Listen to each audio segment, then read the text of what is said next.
এই যে দেখুন কলা গাছগুলো কিভাবে বকরি মেরে দিয়েছে। ছাগল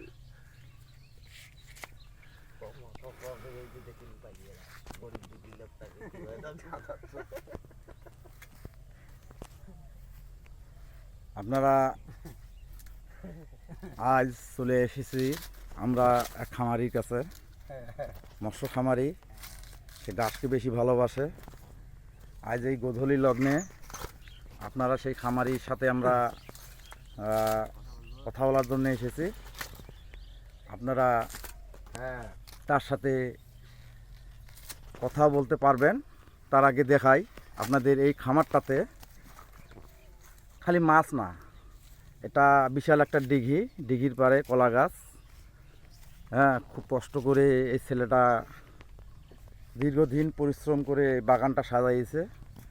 আপনারা দেখতে পাচ্ছেন সুন্দর একটা বাগান।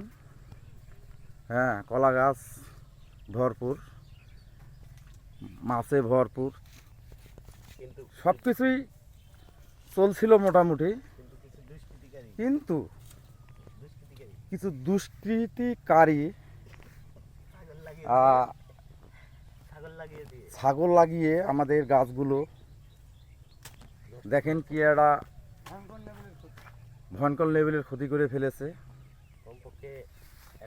মানুষের বিবেক না থাকলে যা হয়, দেখেন ভাই, এটা খুব দুঃখের বিষয়। একটা গাছ এইভাবে কেউ ক্ষতি করতে পারে? দেখেন গাছটা কি অবস্থাটা না করছে। হ্যাঁ, এই গাছটা কি বাঁচবে? এই গাছটাতে ইনভেস্ট করছে সে, এই গাছটা সে ইনভেস্ট করছে অনেক আশায়। দেখেন আপনারা ওনার জন্যে একটু দোয়া করবেন। এইরকম ক্ষতির সম্মুখীন আসলে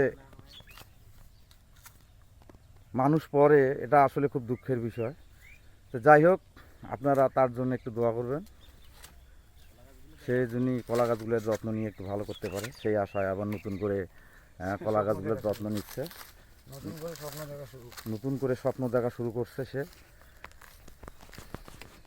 সে কখনো ভয় পায় না, সে একটা নির্ভীক ছেলে। হ্যাঁ, তার কষ্ট দুঃখ সব এই খামার জুড়ে, সুখ দুঃখ সব কিছু এখানে। কিন্তু এভাবে যে মানুষ একটা তার ক্ষতি করে ফেলবে, সে অনেক হয়তোবা অনেক ঋণ টিন করে এই বাগানটা করেছে। তা আপনারা বাগানটার কি একটা অবস্থা ভাই, দেখলে চোখে জল এসে যায়। হ্যাঁ, এটা একটা কথা হলো? হ্যাঁ, দুঃখের বিষয়। সবটা গাছ, খালি একটা গাছ না, সব গাছ ছাগল ছেড়ে দিয়ে এই বাগানটাকে নষ্ট করে দিয়েছে ভাই।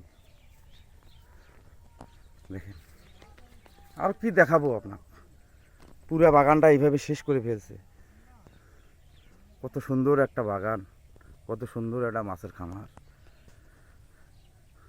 তা যাই হোক বন্ধুরা, আপনারা সবাই আশীর্বাদ করবেন এই বাগানটা যেন আবার আমরা পরিপূর্ণ করতে পারি। আপনাদের দাওয়াত থাকলো, আসেন, বাগানে আসার